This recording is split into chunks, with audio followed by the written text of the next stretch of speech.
and guys this is going to be the most important session because இதுல நிறைய confusions வரும் அத தான் நம்ம clarify பண்ண போறோம் and ரொம்ப interesting ஆன செஷனும் கூட so இதுக்கு முன்னாடி grammar classes one by one நம்ம அப்டேட் பண்ணிட்டே இருந்தோம் so இது எல்லாமே நீங்க முன்னாடி இருக்க grammar classes எல்லாமே நான் descriptionல கொடுக்கிறேன் playlist so கண்டிப்பா போய் செக் பண்ணி பாருங்க and இந்த வீடியோல present perfect tense and present perfect continuous tense இத பத்தி தான் நம்ம பார்க்க போறோம் எந்தெந்த கேஸ்ல யூஸ் பண்ண போறோம் அப்படினு சொல்லி பார்க்க போறோம் so let's get started so first one பாத்தீங்க அப்படினா இது ரெண்டும் எப்படி நம்ம தமிழ்ல சொல்லுவோம் அப்படின்றதை நான் சொல்லிடுறேன் so I have played okay இதுதான் present perfect tense கான ஒரு ரூல் அதாவது subject இருக்கணும் அது பக்கத்துல have or has இருக்கும் okay அது பக்கத்துல V3 இருக்கும் இந்த V1 V2 V3 என்ன அப்படின்றத நான் do verbsல போட்டுருக்கேன் செக் பண்ணி பாருங்க அதாவது past participle verb form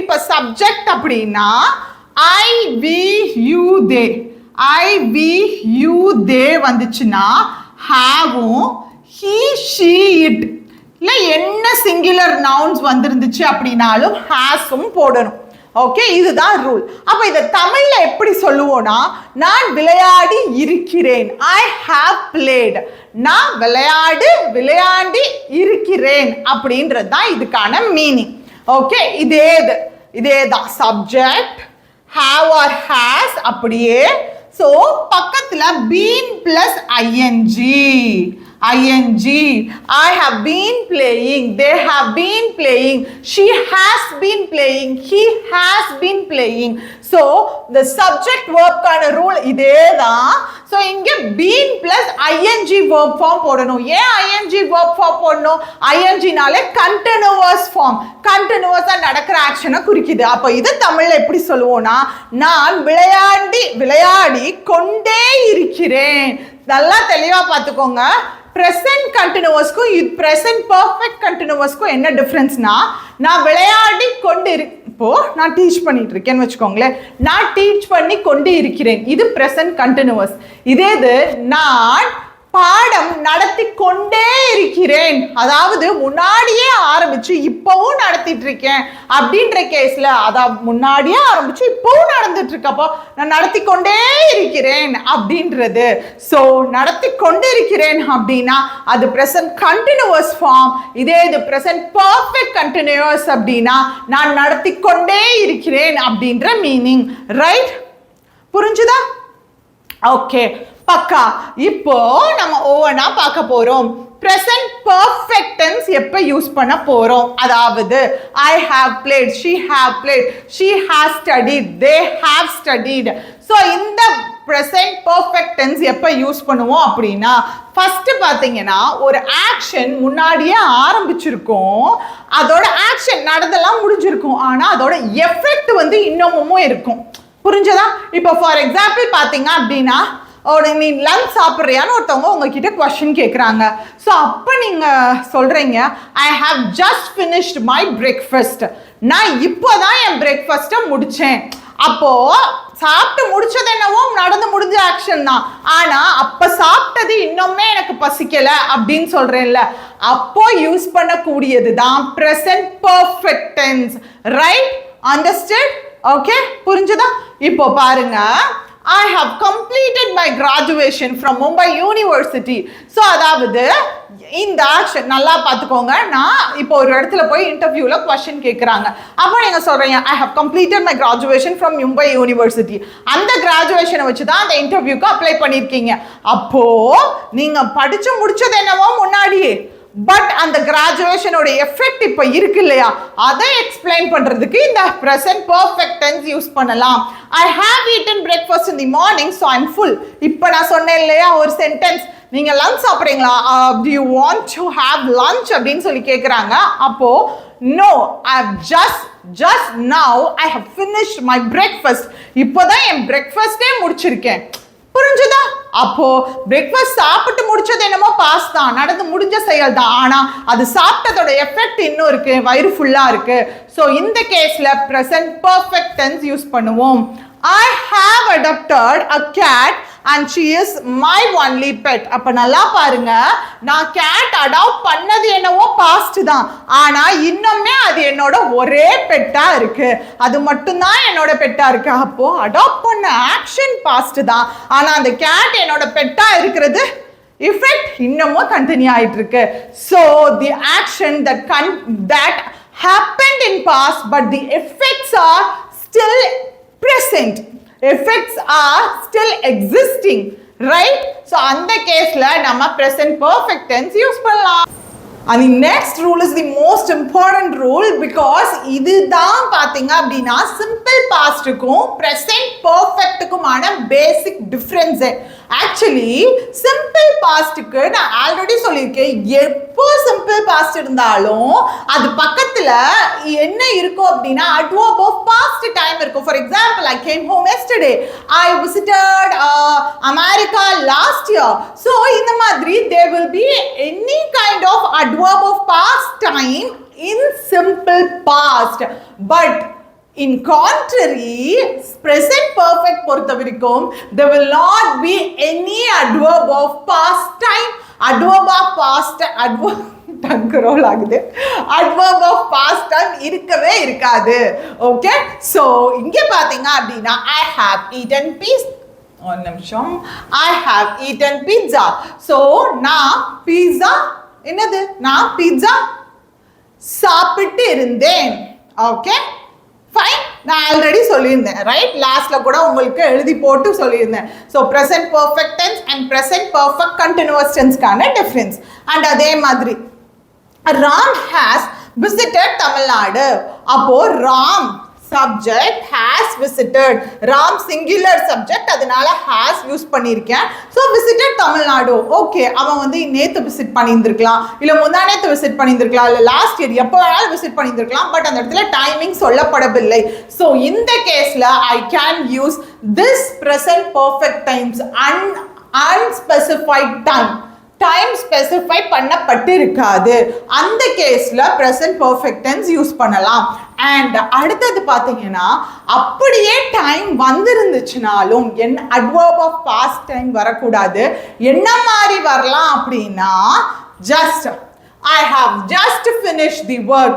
ஏன் present perfect tense ன்றது இப்போ முடிஞ்ச ஆக்ஷனா கூட இருக்கலாம். present perfect tense அப்படின்றது just now finished actions கூட யூஸ் பண்ணலாம். so I've just finished, இப்போதான் முடிச்சேன் அப்படின்ட்டு சொல்றதுக்கு நம்ம யூஸ் பண்ணலாம். ஸோ அந்த இடத்துல நேத்து முந்தானேத்து அந்த மாதிரி adverb of time இருக்காது. பட் அதுக்கு பதிலாக எப்படி இருக்கலாம் அப்படின்னா நான் இப்போதான் முடிச்சேன், ஓகே, இல்லை நான் ஏற்கனவே முடிச்சுட்டேன், நான் இன்னும் முடிக்கல. புரிஞ்சுதா? அப்போ எப்போ என்ன அப்படின்ற எக்ஸாக்ட் டைமிங் இருக்காதுப்பா. ஆனா பாத்தீங்க அப்படின்னா இப்போ ஜஸ்ட் நவ் முடிச்சிட்டேன், அண்ட் அது மட்டும் இல்லாம பாத்தீங்க ஜஸ்ட் நவ் இப்போதான் முடிச்சிருக்கேன் அப்படின்ற மாதிரி, இல்ல நான் இன்னும் முடிக்கல அப்படின்றதுக்கும் நீங்க இந்த ப்ரெசன்ட் பர்ஃபெக்ட் டென்ஸ் முடிச்சிருக்கலாம். இதே இது நான் ஆல்ரெடி முடிச்சிட்டேன், நான் ஆல்ரெடி முன்னாடியே முடிச்சிட்டேன், அப்ப அந்த முன்னாடியே தான் சொல்றோமே தவிர்த்து என்ன பாஸ்ட்ல என்ன டைமிங்ன்றது சொல்றது கிடையாது, ரைட்? ஸோ எக்ஸாம்பிள்ஸ் பார்த்தீங்க அப்படின்னா I have just finished. So present perfect tense is used to mention the actions that have just now completed. So இப்போதான் முடிஞ்சிச்சு அப்படின்றதுக்கு நீங்க தாராளமா present perfect tense யூஸ் பண்ணலாம். ஸோ அடுத்தது பார்த்தீங்க அப்படின்னா பாருங்க, just recently அப்படின்னு அர்த்தம். ஆல்ரெடி முன்னாடியே நடந்து முடிஞ்சது. I have already finish my work, நான் ஆல்ரெடி முன்னாடியே என் ஒர்க்கை முடிச்சுட்டேன். yet இன்னும் I haven't finished my homework, நெகட்டிவா சொல்றேன். ஐன்றது சப்ஜெக்ட், ஸோ சப்ஜெக்ட்டுக்கு பக்கத்துல ஹேவ்ன்ற ஹெல்பிங் verb இருக்கு. இங்க நெகட்டிவா சொல்றதுனால have not, I have not, not ஓட contradictory form, haven't finished, have பக்கத்துல V3 வரணும், finished. அடுத்த rest of the sentence, I haven't finished my homework yet, இன்னும் என் ஹோம்ஒர்க்கை முடிக்கல. ஸோ இதுதான் முக்கியமானது. For and since, for and since வந்துச்சுனாலே அங்க ஒன்று ப்ரெசன்ட் பர்ஃபெக்ட் டென்ஸ் வரணும், இல்லை ப்ரெசன்ட் பர்ஃபெக்ட் கண்டினியூஸ் டென்ஸ் வரும். இந்த ரெண்டுல ஏதோ ஒன்று தான் வரணும். ஓகே, புரிஞ்சுச்சா? இப்போ இங்க நல்லா பாருங்க. First, I have lived in Canada for 6 months. Okay, நான் 6 மாத காலங்களாக நான் கனடாவில் வசித்திருக்கிறேன். வசித்திருக்கிறேன். வசித்திருக்கிறேன். ஓகே, இருக்கிறேன். ஓகே, so இதே இது I've lived in Canada. இங்க என்னது? Okay, I've lived in Canada since October.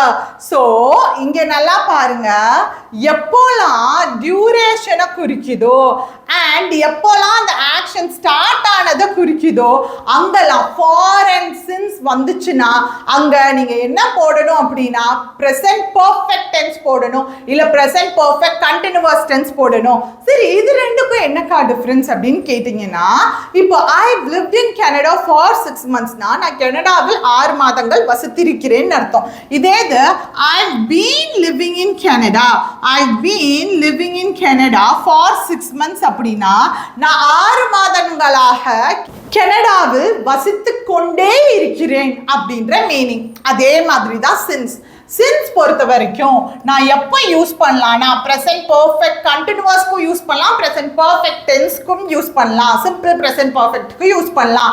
For example, I have known him since my childhood. அப்போ குழந்தையில இருந்தே அவனை எனக்கு தெரியும். since my childhood, அப்போ நான் குழந்தையா இருக்கப்பல இருந்து இப்ப வர இந்த நொடி வரை எனக்கு தெரியும். ஸோ அந்த கேஸ்லயும் since யூஸ் பண்ணலாம். இதே இது I have been teaching since 9 AM, நான் 9 AM ல இருந்து இப்ப வர இன்னும் நடத்தி கொண்டே இருக்கிறேன் அப்படின்றதுக்கும் since யூஸ் பண்ணலாம். ஸோ for அப்படின்றது பொறுத்த வரைக்கும் பார்த்தீங்க அப்படின்னா டியூரேஷனை குறிக்கக்கூடியது. ஃபார் எக்ஸாம்பிள், அது 1 மணி நேரமா இருக்கலாம், இல்ல 2 வருஷமா இருக்கலாம், இல்ல 100 வருஷமா இருக்கலாம், இல்ல 1000 இயர்ஸா இருக்கலாம். It can be any duration. So என்ன ஒரு டியூரேஷன் ஆனாலும் இருக்கலாம் ஃபார். பட் since பொறுத்த வரைக்கும் ஸ்டார்டிங் பாயிண்ட்டை குறிக்கும். For example, since morning, since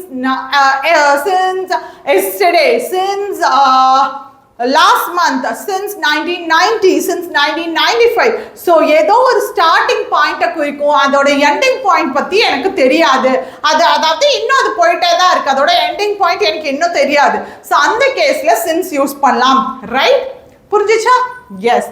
Switching on to present perfect continuous tense. So subject இருக்கு, has or have been இருக்கு, plus ing verb form இருக்கு. So has எதுக்கு போடுவோம்? He, she, it and singular verb forms, singular noun formsக்கு has போடுவோம். I, we, you and theyக்கு have போடுவோம். Right?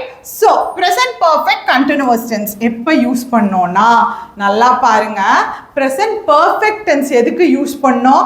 ஒரு ஆக்ஷன் முன்னாடியே நடக்க ஆரம்பிச்சிருச்சு, நடந்து முடிஞ்சிருச்சுன்னு கூட வைங்க, ஆனால் அதோட எஃபெக்ட் தான் இன்னும் இருக்கு அப்படின்ற கேஸ்ல ப்ரெசன்ட் பர்ஃபெக்ட் டென்ஸ். ஆனால் ஒரு ஆக்ஷனே, அந்த ஆக்ஷனே முன்னாடி ஆரம்பிச்சு, நேற்று ஆரம்பிச்சு, இல்லை இன்னைக்கு காலையில் ஆரம்பிச்சு இப்போவும் நடந்துக்கிட்டே இருக்குன்றப்ப present perfect continuous tense use பண்ணணும். புரிஞ்சுச்சா? ப்ரெசன்ட் பர்ஃபெக்ட் பொறுத்த வரைக்கும் ஆக்ஷன் முடிஞ்சிருச்சு, ஓகே, அதோட எஃபெக்ட் கண்டினியூ ஆகுது. ஓகே, இதே இது ப்ரெசன்ட் பர்ஃபெக்ட் கண்டினியூஸ் பொறுத்த வரைக்கும் ஆக்ஷன் நல்லா பாருங்க, அந்த ஆக்ஷனே இன்னும் கண்டினியூ ஆகுது, பாஸ்ட்ல இருந்து இப்ப வர கண்டினியூ ஆகுது அப்படின்ற meaning. Okay, so action that started in the past and continue in the present. Right? So she has been waiting for you all day. அதாவது அவக்கு நான் சாயந்தரம் வந்து கேட்குறேன், அவள் எனக்காக எவ்வளோ நேரம் வெயிட் பண்ணிட்டு இருந்தா அப்படின்னு இன்னொருத்தவங்க கேட்குறேன். She has been waiting for you all day. அதாவது காலையிலேருந்து இப்போ நைட்டு வர all day, நாள் முழுக்க உனக்காக வெயிட் பண்ணிட்டு இருக்காடா அப்படின்ற மீனிங். அப்போ இப்போவும் அவங்க வெயிட் பண்ணிட்டு இருக்காங்க அப்படின்ற meaning. Right? So similarly, I've been working on this report since 8 o'clock this morning. 8 மணியிலிருந்து இப்போ வர அதுல நான் வேலை பார்த்து கொண்டே இருக்கிறேன். Right? So they have been traveling since last October. Last Octoberல இருந்து இப்பயும் அவங்க travel பண்ணி கொண்டே இருக்கிறார்கள். Right? Yes. And coming to the next one, duration of action.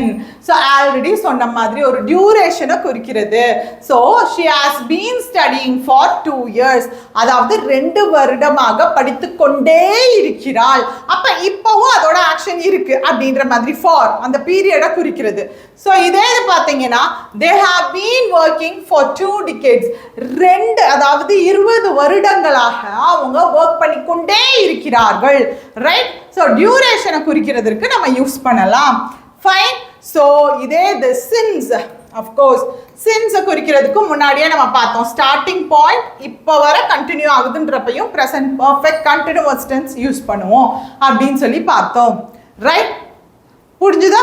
இப்போ நான் உங்களுக்கு ஒரு क्वेश्चन கேட்குறேன், அதுக்கு என்ன வரும் அப்படின்ற ஆன்சரை நீங்க போடுங்க.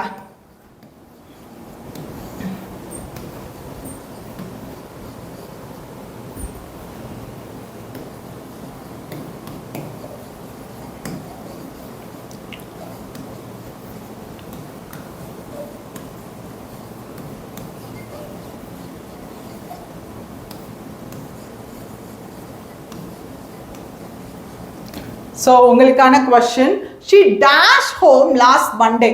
கம் வருமா, கேம் வருமா, இல்லை ஹேஸ் கம் வருமா? இந்த 3ல என்ன வரும் அப்படின்றத காமெண்ட் பாக்ஸில் போடுங்க. ஸோ செஷன் பிடிச்சிருந்துச்சுன்னா லைக் பண்ணிக்கோங்க, சப்ஸ்கிரைப் பண்ணிக்கோங்க. So tata bye, see you guys.